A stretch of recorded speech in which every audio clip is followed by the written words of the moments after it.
ស្ដីបងប្អូនបាទឥឡូវគ្រូចូលមកកាន់លំហាត់ទី2បាទគឺស្ថិតនៅក្នុងលំហាត់ប្រភេទធរណីមាត្រថ្នាក់ទី9ទៅតែបាទអញ្ចឹងយើងមកតាមដានប្រធាននេះរបស់គ្នាបាទអញ្ចឹងនេះគឺជាវិញ្ញាសាគេបាទអត់មានចម្លើយទេបាទតែជាវិញ្ញាសាមួយដែលគ្រូមើលឃើញថាល្អដែរអញ្ចឹងបើសិនជាគាត់អ្នកតាក់តែងនឹងគាត់ទៅសេមកវាត្រឹមត្រូវវាមិនអីទេបាទប៉ុន្តែបើសិនជាគាត់តាក់តែងមកវាខុសតិចតួចខុសកន្លែងណាមួយហើយយើងអ្នកធ្វើហ្នឹងក៏មិនបីទៅតាមនឹងដែរបាទតែដូចជាលំហាត់នេះដូចជាអត់អីទេបាទគ្រូបានពិនិត្យមើលដូចជាអត់មានបញ្ហាទេបាទឥឡូវយើងធ្វើការកែសិនចាំមើលវាមានបញ្ហាកន្លែងណាចាំយើងសិក្សាតាមទៀតបាទឥឡូវយើងមកមើលបាទគេឲ្យមកពី5បន្ទុកហើយលំហាត់នេះអត់មានឲ្យរូបទេបាទហើយលំហាត់ទី9យើងគ្មានអីទេបាទគឺស្រាលទេថាទី9ធននិមិត្តហ្នឹងគេមិនចេញធ្ងន់ទេបាទគេដឹងដែរគាត់អត់សិស្សរៀនបាទសម័យបច្ចុប្បន្ននេះចឹងគេពិបាកដែរណាគ្រូនិយាយចឹងហើយទៅបាទឥឡូវយើងតទៀតបាទអញ្ចឹងមកពី5បន្ទុកបាទគេថាគេឲ្យត្រីកោណកាយសមបាតបាទត្រីកោណកាយសមបាតមួយទេ ABC ហើយកម្ពូលលើ B បាទដែល AB ស្មើ BC ហើយស្មើនឹង6សង់ទីម៉ែត្រអញ្ចឹងយើងសូមធ្វើការគូសត្រីកោណសមបាតមួយសិនបាទអញ្ចឹងសូមគូសនេះចុះគូសនេះទៅចុះសមបាតហ្នឹងគឺឧបកិច្ចណាបាទយើងសូមឧបកិច្ចថាគាត់ហ្នឹងគឺជាត្រីកោណស្អីគេកាយសមបាតបាទអញ្ចឹងយើងឧបកិច្ចកាយសមបាតទៅចុះដល់កម្ពូល B បាទកម្ពូលវិញកម្ពូល B គេអញ្ចឹងគប់แบบមិនហើយគប់ចឹងគប់แบบនេះកាយសមបាត1 2 3 4ក្លា4អញ្ចឹងតាមឡូវបាទអញ្ចឹងអានេះត្រីកោណកាយបាទហើយសមបាតគឺឆ្លងពីនេះស្មើគ្នាបាទអញ្ចឹងគេឲ្យត្រីកោណកាយសមបាតហ្នឹង ABC កម្ពូល B បាទកម្ពូល B អញ្ចឹងមានន័យថាបាតហ្នឹងពី B ទៅ A ពី B ទៅ C គឺឆ្លងស្មើគ្នាបាទអញ្ចឹងនេះ BA ហើយ BC គឺស្មើគ្នាគេឲ្យអញ្ចឹងនេះខ្ញុំសូមអានប្រធានតសិនបាទដោយសារគេថាគេគូរង្វង់ផ្ចិត O ដែលមានអង្គផ្ចិត AB អញ្ចឹងខ្ញុំសូមដាក់ A កន្លែងនេះចុះគេឥឡូវដឹងថាគាត់ហ្នឹងនេះបាទពូលនេះយើងគឺ B គាត់នេះគឺ C ចុះបាទគាត់នេះគឺ A ទៅចុះហើយដឹងថាចុងវាដឹងថាស្មើគ្នាហើយបាទដឹងថាស្មើគ្នាហើយតែខ្ញុំអត់តន់ហ៊ានដាក់ដោយសារវាតទៅផ្ចិតទៀតអញ្ចឹងខ្ញុំភ្ជាប់វាបាទទៅជាត្រីកោណសមបាតបាទអញ្ចឹងត្រីកោណកាយសមបាតនេះគេឲ្យកម្ពូល B ដែលមានជ្រុង AB ស្មើនឹង BC កម្ពូល B មានន័យថាម៉េចមានន័យថាបាតវាបាទមុំ A និងមុំ C ស្មើគ្នាហ្នឹងហើយឬក៏យើងហៅថា BA ឬក៏ AB ស្មើ BC ឬក៏ CB នឹង AB តទៅទៀតបាទគេថាមិនទៀតហ្នឹងគេថាគេគូរង្វង់ផ្ចិត O បាទដែលមានអង្គផ្ចិត AB អញ្ចឹងន័យថារង្វង់ផ្ចិត O ដែលមានអង្គផ្ចិត AB អញ្ចឹងខ្ញុំធ្វើការគូររង្វង់មួយបាទគូរង្វង់មួយអូខេជាក់ស្ដែងបាទរីកវាតិចរីកវាហុំតិចទៀតបាទសំរុំនេះឡើងលើ1 2ជាងប៉ុណ្ណេះវាជាស្អាតដែរប៉ុណ្ណេះមើលទៅឃើញថានេះជាស្អាតហើយបាទអញ្ចឹងប៉ុណ្ណឹងនេះបាទខ្ញុំអាចគ្រប់ចំណុចបាទអញ្ចឹងបន្តទៀតដោយសារលំហាត់គេឲ្យរូបបាទគេឲ្យរូបដល់អញ្ចឹងយើងអ្នកធ្វើនោះវាត្រូវគិតមួយបាទគិតមួយហើយយើងត្រូវធ្វើម៉េចបាទដោយសារលំហាត់នេះអត់មានចម្លើយទេបាទគឺជាប្រធានលំហាត់មួយដែលយើងឃើញគេផុសនៅបណ្ដាញសង្គមនេះឃើញល្អបាទអ្នកធ្វើហ្នឹងប្រសើរគាត់មែនទេបាទគាត់ខំធ្វើហើយអាចនឹងខុសពីទួយពេកអាហ្នឹងក៏មិនចាក់ខុសអរណាគ្នាដែរបាទដោយសារអ្នកធ្វើតែខុសហើយបាទអ្នកមិនធ្វើសោះអាហ្នឹងទៅមិនចេះខុសបាទអញ្ចឹងនេះផ្ចិតបាទផ្ចិតបាទគេប្រាប់នេះគេគូររង្វង់ផ្ចិត O ដែលមានអង្គផ្ចិត AB អញ្ចឹង AB គឺជាអង្គផ្ចិតបាទគឺជាអង្គផ្ចិតណាបាទនេះដែលកាត់ជ្រុងបាទដែលកាត់ជ្រុងអីគេបាទគេគូររង្វង់ផ្ចិត O អង្គផ្ចិត ABដែលកាត់ជ្រុង AC បាទអញ្ចឹងខ្ញុំអត់ទាន់បានភ្ជាប់ AC នេះដែលកាត់ជ្រុង AC មានន័យថាគេមានត្រីកោណ ABC ជាត្រីកោណកាយសមបាតណាបាទអញ្ចឹងរង្វង់ហ្នឹងគូសមកដែលវាកាត់បាទកាត់ជ្រុង AC បាទនេះរង្វង់កាត់ជ្រុង AC ត្រង់ហ្នឹងគឺគេតាហាក់ម្ដងទៀតគេឲ្យត្រីកោណកាយសមបាត ABC នេះ A B C កាយសបាតគឺជ្រុង2ស្មើគ្នាជ្រុងនឹងស្មើ6សង់ទីម៉ែត្រគេគូរង្វង់ចិត្ត O បាទដែលមានប្រកបចិត្ត AB បាទនេះចិត្ត O ប្រកបចិត្ត AB ដែលរង្វង់ដែលយើងគូរនឹងវាកាត់ជ្រុង AC នេះត្រង់ហាក់បន្តទៅទៀតពេលថាតាមហាក់ហ្នឹងគេគូបន្តកែនឹង BC បាទយើងមាន BC ហើយអញ្ចឹងគេថាតាមហាក់គេគូបន្តមួយកែនឹង BC ត្រង់ M មានន័យថាចំណោកែនេះហាក់មកលើ BC នឹងឯងអញ្ចឹងយើងគូបាទអញ្ចឹងយើងបែបនេះទៅចុះនេះគូចេញមកណាដាក់អញ្ចឹងតែម្ដងបាទអញ្ចឹងបន្តទៀតអានបន្តទៀតតាមហាក់បាទគេគូបន្តមួយកែនឹងBC បាទកែនឹង BC បាទត្រង់ M អញ្ចឹងកន្លែងនេះកែបាទកែនឹង BC ត្រង់ M ចាគាត់នេះគឺបាទគាត់នេះគឺ M មែនទេបាទខណ្ឌអញ្ចឹងរូបយើងត្រូវបានជាប់រួចរាល់បាទអញ្ចឹងយើងឈានចូលដល់ការដោះស្រាយលំហាត់បាទសំណួរបាទឥឡូវយើងដាក់នេះ6ឲ្យហើយបាទ6សង់ទីម៉ែត្របាទអញ្ចឹងចម្លើយដោយសារសម្បីតែយើងធ្វើគូរូបហ្នឹងក៏បានបន្ទុកដែរហើយយ៉ាងតិចក៏5បន្ទុកដែរបាទបន្ទុកដែលធ្វើឲ្យណាអញ្ចឹងកនេះគេឲ្យយើងគណនាបាទរង្វាស់មុំគណនារង្វាស់មុំបាទ ABH អញ្ចឹងយើងមកតាមដានលើរូបមើលបាទ ABH ហ្នឹងស្មើអីគេបាទ ABH ហ្នឹងស្មើអីគេបាទអញ្ចឹងខ្ញុំមានមុំជាប់មុំ ABH ហើយបាទ AB បាទនេះអញ្ចឹងគេចង់សរុបមុំនេះតើមុំហ្នឹងមានតម្លៃមុំហ្នឹងស្មើនឹងប្រមាណបាទស្មើប្រមាណបាទអញ្ចឹងណាបាទគេសរុបមុំ ABH ហ្នឹងអញ្ចឹងតាមរយៈមុំ ABH ហ្នឹងបាទ ABH ហ្នឹងយើងអាចរកឃើញជាដំបូងខ្លួនឯងមកមើលសមត្ថកម្មធំសិនដែលគេប្រាប់ត្រីកោណអីគេជាត្រីកោណសម្បត្តិហ្នឹងបាទអញ្ចឹងសមត្ថកម្មដំបូងគេប្រាប់ត្រីកោណ ABC បាទជាត្រីកោណកែងសម្បត្តិអញ្ចឹងកាលណាវាជាត្រីកោណកែងសម្បត្តិអាមុំនេះអស់90ហើយកែអញ្ចឹងបបោកមុំស្រួយ2ទៅស្មើ90ដែរព្រោះបបោកមុំក្នុងវា180ចានេះ90អាមុំ C មួយមុំ A នេះស្មើគ្នាបាទដោយសារវាសម្បត្តិបាទមុំ C មួយមុំ A នេះស្មើគ្នាបាទដោយសារវាសម្បត្តិអញ្ចឹងបើវាស្មើគ្នាអ្នកឯងក៏ប៉ុណ្ណាខ្ញុំត្រូវតែប៉ុណ្ណឹងដែរហើយបើពីលក្ខខណ្ឌបូកបញ្ចូលនេះស្មើ90អញ្ចឹងអាហ្នឹងវា45បាទអញ្ចឹងអាហ្នឹងវា45អូខេហ្នឹងគឺ45ដោយកន្លែងគាត់នេះក៏45ដែរអញ្ចឹងបើគាត់នឹង45យើងចាប់ផ្ដើមសិក្សាទៀតបាទសិក្សាទៀតថាដោយសារតែប្រសិនជាខ្លួនឯងមកកលេចមកមើលត្រីកោណដែលខ្ញុំ highlight នេះត្រីកោណខ្ញុំ highlight នេះសុំសម្រួលពណ៌នេះត្រីកោណនេះត្រីកោណនេះបាទបើសិនជាយើងមកកលេចមើលត្រីកោណហ្នឹងយើងឃើញថាត្រីកោណហ្នឹងជាត្រីកោណកែងបាទជំនាញដំបូងយើងថាវាជាត្រីកោណកែងសិនទៅចុះបាទដោយសារតែវាមានជ្រុងមួយដើរតួជាបង្កប់ចិត្តដល់កម្ពស់2អញ្ចឹងកម្ពស់ទី3នៅលើរង្វង់ដើរតួជាកម្ពស់កែងបាទដើរតួជាមុំកែងមែនទេតែយើងឲ្យឈ្មោះថាវិចារយើងគឺមុំចរិតក្នុងកន្លះរង្វង់ឬក៏ត្រីកោណចរិតក្នុងកន្លះរង្វង់ដែលមានមុំមួយស្មើ90ចាគាត់នេះកៅបាទយើងអាចរកឃើញ90បាទ90ចានឹង9នេះ45អញ្ចឹងយើងអាចធ្វើមុំសំណួរកhơnគឺ A B H hơnណាបាទនេះគ្រាន់តែជាការបង្ហាញទ្រុសបាទអញ្ចឹងដំបូងយើងត្រូវរៀបរាប់តាមដំណើរដើមតួវាដើម្បីឈានចូលដល់ការរកនៅសំណួរដែលគេចង់រកគឺមុំ A B H ឃើញយើងត្រូវរកឡាវាពីសមត្ថកម្មដែលគេឲ្យមករហូតដល់អស់វារហូតដល់ចុងក្រោយនេះអញ្ចឹងខ្ញុំចាប់បានសេនេះយើងដាក់ទៅជុំនេះ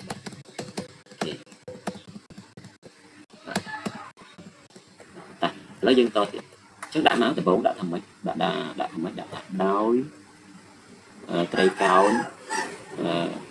A B C G ត្រីកោណបាទកែងមែនទេសាប់បានបាទសាប់បានអញ្ចឹងខ្ញុំទាញយកតែម្ដងបាទឬក៏មួយក៏បានដែរបាទមួយក៏បានដែរអញ្ចឹងគេបានបាទគេបានបាទមុំ A ចុះដាក់មុំ A ចុះមានកម្ពស់មួយបូកមុំ C វាត្រូវស្មើ90ហើយបាទដោយសារត្រីកោណហ្នឹងវាមាន ABC វាមានមុំមួយស្មើ90អញ្ចឹងបបោកមុំស្រួយត្រូវស្មើ90អញ្ចឹងដាក់ថាផលបូកមុំស្រួយបូកមុំបាទស្រួយអញ្ចឹងណាបាទអញ្ចឹងដោយមុំទាំងពីរនោះវាស្មើគ្នាបាទវាសាបានតាមរយៈខាងលើអញ្ចឹងខ្ញុំដាក់យកតែម្ដងបាទតែតាមគាត់ត្រូវទៅសេតែមុនដោយលេខកោណ ABC ជាទៅកាន់ការសាប់បានយើងពីបានថាមុំបាទពីរស្មើគ្នាបាទអញ្ចឹងខ្ញុំសូមដាក់ខាងក្រោមចុះក៏វាមានបញ្ហាដែរតែមុំ A នេះស្មើនឹងមុំ C អញ្ចឹងគេបានបាទ គេបានខ្ញុំដាក់ថា2មុំ a ទៅចុះបាទ2មុំ a ស្មើសេរីស្មើទៅនឹង90បាទដល់រេបាទនាំឲ្យមុំ a ស្មើទៅនឹង45បាទដល់រេមែនទេបាទហ្នឹងខ្ញុំដាក់ថា1ទៅចុះបាទដាក់តាម1ទៅចុះបន្ទាប់មកយើងមកកលេចមើលក្នុងត្រីកោណនេះម្ដងគឺត្រីកោណ ABH បាទចឹងណាបាទឬក៏ខ្ញុំដាក់តែបាទតែហើយដាក់ទៀតដាក់ថាម៉េចដាក់តែហើយតែទៀតចុះបាទតែទៀតចុះតែមែនទេបាទឬក៏ក្នុងសិនចុះបាទបូក1ចឹងមកក្នុងត្រីកោណ ABH ឬក៏ AHB បាទ AHB ហ្នឹងមានបាទខ្ញុំមានតែម្ដងមានអីគេបាទឥឡូវខ្ញុំដាក់តមុំបាទមានមុំ BH បាទ B នេះមុំនេះណាមុំនេះស្មើ90បាទហើយវិចារវាគឺជាមុំចរិតក្នុងកន្លះរង្វង់បាទមុំ BH ស្មើទៅនឹង90ដឺក្រេដាក់វិចារថាម៉េចមុំចរិតបាទក្នុងកន្លះរង្វង់មុំចរិតក្នុងកន្លះរង្វង់គឺជាមុំដែលមានជ្រុំមួយដើរតួជាគាត់ចិត្តវាអស់កំពូល2ហើយបាទហើយកំពូលទី3លើរង្វង់ដើរតួជាកំពូលកែមុំកែមុំចរិតក្នុងកន្លះបាទរង្វង់បាទមកប៉ុណ្ណឹងអញ្ចឹងខ្ញុំដាក់យកម្ដងដាក់យកតែម្ដងអញ្ចឹងគេបានបាទគេបាននៅក្នុងត្រីកោណ A HB នឹងដដែលក្នុងត្រីកោណនឹងដដែលយើងយកមុំទាំង3បូកបញ្ចូលគ្នាវាស្មើទៅនឹង180ហើយបាទឬក៏បាច់ក៏បានដែរយើងយកមុំស្រួយបូកបញ្ចូលគ្នាក៏ស្មើ90បាទមួយនេះអត់ខាងអញ្ចឹងគេបានមុំ A BH បូកមុំ A បាទបូកមុំ A តែម្ដងទៅឬក៏មុំ B AH បាទក៏បានដែរបូកមុំ A ស្មើទៅនឹង90ណាអញ្ចឹងបបូកមុំស្រួយបាទគឺយើងផ្ដោតលើត្រីកោណកាយនេះបបូកមុំបាទមុំស្រួយណាបបូកស្រួយអញ្ចឹងយើងកណនីតមកបាទអញ្ចឹងមុំ A យើងដឹងគឺស្មើ40តាម1អញ្ចឹងជួបបាទមុំ A BH បូកមុំ A យើងរកឃើញបាទនេះរកឃើញ45ដឺក្រេបាទនេះគេគឺ45ដឺក្រេអញ្ចឹងមិនថាបូក45ដឺក្រេស្មើនឹង90អញ្ចឹងនាំឲ្យមុំ A BH ស្មើទៅនឹង90ដក45គឺ45ដឺក្រេអញ្ចឹងកាលណា45ដឺក្រេត្រីកោណហ្នឹងជាត្រីកោណកាយសម្បត្តិទៀតនេះបាទអាមួយឆ្លឹកតូចដោយសារមុំនេះ45មុំនេះ45បាទអញ្ចឹងគាត់នេះកើហើយអញ្ចឹងអានោះយើងអាចទាញបានថាមុំ A BH ជាត្រីកោណកាយសម្បត្តិទៀតបាទបើសិនជាគេស៊ូបាទហើយលោកវិតតទៅនឹងសំណួរបន្តអញ្ចឹងដូចនេះមុំ A BH ស្មើទៅនឹង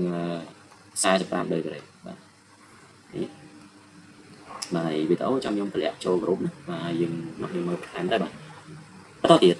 ចូលមកដល់សំណួរខបង្ហាញថា AOH ជាត្រីកោណកាយបាទ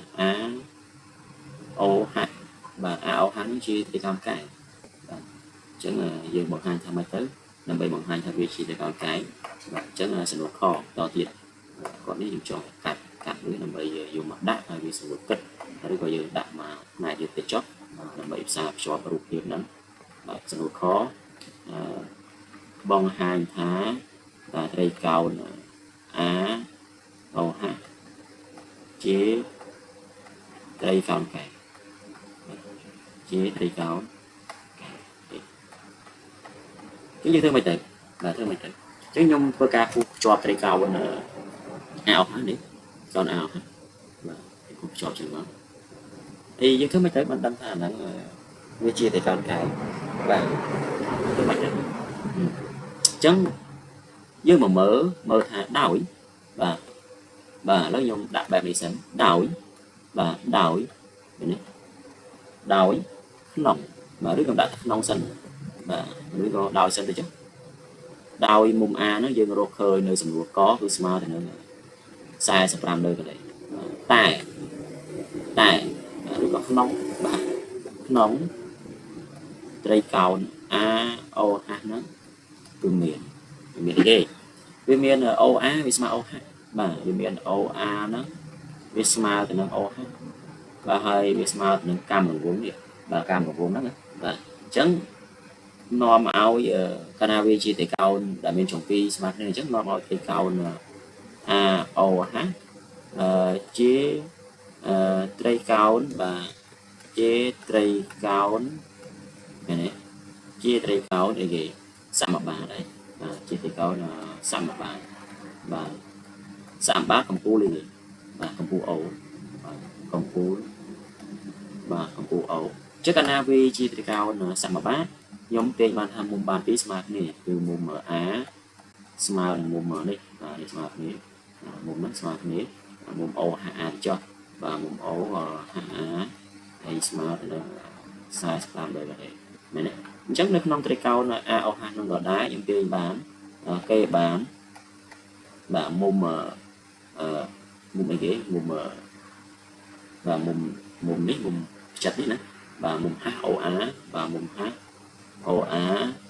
បូកបាទបូកមុំបានវាស្មើគ្នាគឺមានរបស់ស្មើ45 2ដងបាទហើយបូក45ហើយបូក45ទៀតអញ្ចឹងវាស្មើនឹង180ដឺក្រេដែលយើងហៅវាថាវិចារតែបូកមុំក្នុងត្រីកោណបាទផលបូកមុំក្នុងបាទត្រីកោណសេពេញចឹងមកដាក់វិចារចឹងមកណាបាទវិចារចឹងមកបាទអញ្ចឹងបន្តទៅទៀតយើងគណនាមកបាទអាហ្នឹងឃើញប្រហែលអញ្ចឹងមុំ H OA ស្មើទៅនឹង180ដក9អញ្ចឹងសល់90អញ្ចឹងគ្រប់លក្ខខណ្ឌហើយចុះបង្ហាញថាគេឲ្យយើងបង្ហាញថាត្រីកោណ AOH ជាត្រីកោណកាយគឺពិតប្រាកដមែនបាទអញ្ចឹងដូចនេះត្រីកោណ AOH ជាត្រីកោណកាយនេះត្រង់អូបាទត្រង់អូប៉ុណ្ណាអញ្ចឹងសំណួរខរួចរាល់ដូចជាអត់មានអីស្មុគស្មាញទេណាបាទអញ្ចឹងយើងមើលវីដេអូនឹងមួយទៅបាទអញ្ចឹងសំណួរខរួចរាល់ហើយបាទយើងឈានចូលមកដល់សំណួរគោបាទសំណួរគោដូចជាលំហាត់នេះអត់មានឲ្យយើងទៀតជាប្រេកអោសឹកយើងសំណួរទៅទៀតសាច់មានកំពោហ្នឹងមានគោទៀតទេចាំទៅ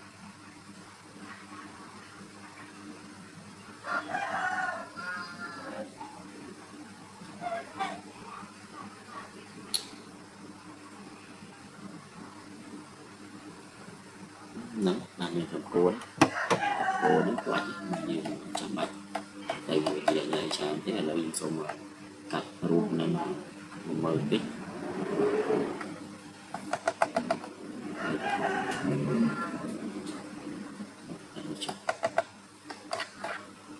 មានពីធៀបលេខកោតាមគេចុះបាទប្រធានគេមិនយើងតាមគេចុះអញ្ចឹងសំណួរគោគេអានេះ 3M និង M ហាគេអានេះ 3M និង M ហាអញ្ចឹងគោគេអានេះ 3M និង M ហាអញ្ចឹងយើងគេអានេះបែបម៉េចទៅបាទគេអានេះបែបម៉េចទៅ 3M គេអានេះតាមណា 3M នេះ 3M នេះបាទ 3M គេនេះតាមណា 3M ស្មើប៉ុន្មានគេអានេះ 3M និង3M និង M ហាអញ្ចឹងគេអានេះតាមណាទៅ 3M បាទប្រហែលទៅ 3M ប្រហែលទៅ 3M ដល់នេះយើងអានេះ 3M អានេះគេប្រាប់ព្រោះតាមណា 3M អានេះកែងអានេះកែងអូខេអញ្ចឹងយើងអាចដឹងបាទបាទដោយសារអីគេមានទេអានេះកម្មអានេះស្មើ OB OH កម្មបាទអញ្ចឹង OB OH កម្មអញ្ចឹងយើងអាចទាញថាហ្នឹងគឺជាចក្រកម្មកាយសំចុះដោយសារយើងដូចជាអានេះកម្មដែរនេះកម្មពីរបាទអញ្ចឹងអានេះដាក់ថាអត់ទាន់ទាញថាវាជាការ៉េទេបាទដោយយើងមកមើលនៅក្នុងរូបនេះគេឲ្យយើងគណនា 3M អញ្ចឹង 3M ហ្នឹងមានប្រវែងស្មើទៅនឹង OH បាទអញ្ចឹងត្រូវទាញថាវាជាចក្រកម្មកែងសិនបាទមើលរូបហ្នឹងដូចស្តៀងការ៉េប៉ុន្តែយើងត្រូវទាញថាជាចក្រកម្មកែងសិនមកបាទ ដោយសារការ៉េវាជាចតុកោណកាយអញ្ចឹងដោយអីគេណាដោយចតុកោណ B M H O ជាចតុកោណកាយបាទជាចតុកោណកាយមិនបានខ្ញុំដឹងថាវាចតុកោណកាយយើងបាទអញ្ចឹងយើងមកមើលរូបហ្នឹងយើងឃើញថាចតុកោណ BM HO នេះវាមានមុំ B នេះស្មើ91បាទទី2វាមានមុំនេះដោយសារគេគូប2H គេគូបបន្ទាត់កាយនឹង BC បាទត្រង់ M ហ្នឹង2ហើយអាក្រក់នេះ3ចាំមួយនេះវាត្រូវកាយអូតូម៉ាទិកហើយអញ្ចឹងចតុកោណដែលមានមុំកាយមួយវាជាចតុកោណកាយបាទមែនទេមានមុំកាយរហូតដល់3មានមុំកាយរហូតដល់4នេះបាទអញ្ចឹងខ្ញុំទាញថាវាជាចតុកោណកាយបាទអត់ទាន់ទាញជាការ៉េទេបាទអញ្ចឹងកាលណាវាជាចតុកោណកាយខ្ញុំអាចទាញបានថា BM បាទ BM មែនទេ BM ស្មើគេ